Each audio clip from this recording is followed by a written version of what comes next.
বন্ধুর বিয়ে খেতে গিয়ে জীবন হারাতে হলো দুই বন্ধুর। মর্মান্তিক এই ঘটনাটি ঘটেছে রাজধানীর যাত্রাবাড়ি থানার শনির আখড়াতে। জানা গেছে, ট্রাকের ধাক্কায় ইয়াসিন রানা চিকিৎসাধীন অবস্থায় মারা গেছেন।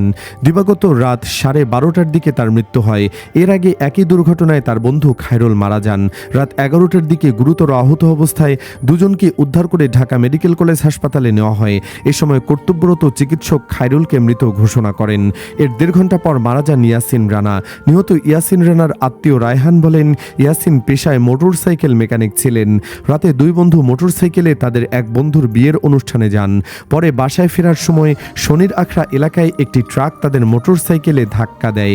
এতে মোটরসাইকেল থেকে ছিটকে পড়ে খায়রুল ও ইয়াসিন গুরুতর আহত হন। পরে দুজনকে উদ্ধার করে ঢাকা মেডিকেল কলেজ হাসপাতালে নিয়ে আসলে চিকিৎসক খায়রুলকে মৃত ঘোষণা করেন। ইয়াসিন চিকিৎসাধীন অবস্থায় রাত 12:30টার দিকে মারা যান। ইয়াসিনের লক্ষ্মীপুর জেলায় রায়পুরা থানার ফয়েজ উদ্দিনের সন্তান। কর্মসূত্রে রাজধানীর ভাসানটেক এলাকায় থাকতেন। ঢাকা মেডিকেল কলেজ হাসপাতালে পুলিশ ক্যাম্পের ইনচার্জ পরিদর্শক মোহাম্মদ ফারুক জানান, মরদেহ ঢাকা মেডিকেল কলেজ হাসপাতালের মর্গে রাখা হয়েছে। বিষয়টি সংশ্লিষ্ট থানায় অবগত করা হয়েছে। এ ঘটনায় ঘাতক ট্রাকটি জব্দ করেছে পুলিশ। এদিকে রাজধানীর খিলগাঁও পুলিশ ফাঁড়ির সামনে রাস্তা পারাপারের সময় বাসের ধাক্কায় মোহাম্মদ জাকির হোসেন চৌধুরী নামে এক ব্যক্তি নিহত হয়েছেন। দুপুরে গুরুতর আহত অবস্থায় তাকে উদ্ধার করে ঢাকা মেডিকেল কলেজ হাসপাতালের জরুরি বিভাগে নিয়ে আসলে চিকিৎসক মৃত ঘোষণা করেন। নিহত জাকির হোসেনের ছোট ছেলে আফাজ উদ্দিন বলেন, আমার বাবা ব্যবসা করতেন। দুপুর 12টার দিকে খিলগাঁও পুলিশ ফাঁড়ির সামনে রাস্তা পারাপারের সময় দ্রুতগামী একটি যাত্রীবাহী বাসের ধাক্কায় গুরুতর আহত হন বাবা। খবর পেয়ে বাবাকে প্রথমে স্থানীয় একটি হাসপাতালে নিয়ে যাই। সেখানে অবস্থার অবনতি হলে ঢাকা মেডিকেলের জরুরি বিভাগে নিয়ে আসলে চিকিৎসক মৃত ঘোষণা করেন।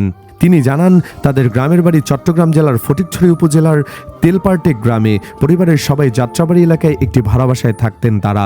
ঢাকা মেডিকেল কলেজ হাসপাতালের পুলিশ ক্যাম্পের ইনচার্জ পরিদর্শক মোহাম্মদ ফারুক বিষয়টি নিশ্চিত করে জানান, মরদেহ ঢাকা মেডিকেল কলেজের মর্গে রাখা হয়েছে। বিষয়টি সংশ্লিষ্ট থানাকে জানানো হয়েছে।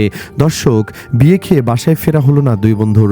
আল্লাহ কার মরণ কখন লেখা আছে তিনিই ভালো করে জানেন। দুই বন্ধুকে আল্লাহ জান্নাত দান করুন, আমিন। আপনিও কমেন্টে আমিন লিখে ভিডিওটি শেয়ার করে দিন। আর আমাদের চ্যানেলে নতুন হলে অবশ্যই সাবস্ক্রাইব করুন। ধন্যবাদ।